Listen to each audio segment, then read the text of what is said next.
that schooling period. So here are my 4 key messages.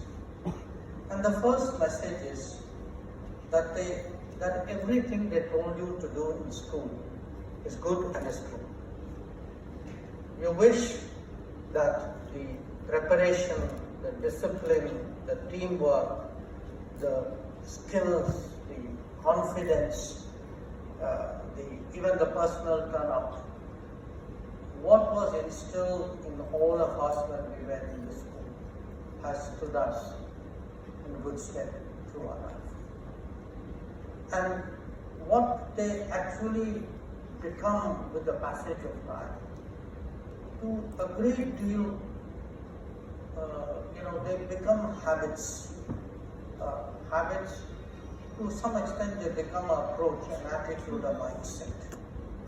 And I would say, when I look back at, how I have navigated through life, a lot of these qualities,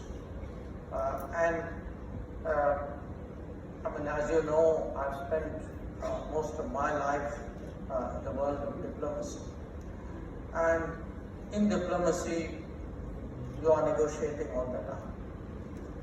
And to negotiate, you have to really out-prepare and out-think your competitors.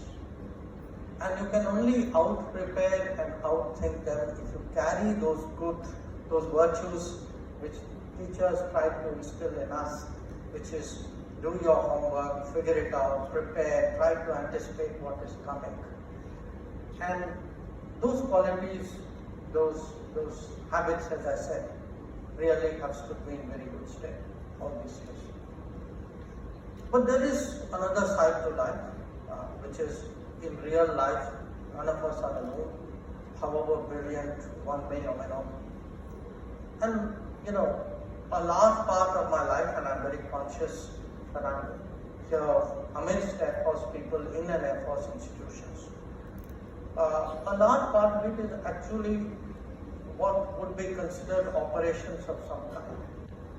Today, it has caught the attention of the Indian public because often our citizens are in difficulties abroad.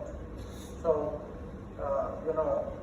in our own lexicon in the MEA today, we also have, we have Operation Ganga, where we went into Ukraine. Perhaps that's the most famous one, but whether it was Afghanistan, whether it was Nepal, whether it was, what we did in Yemen.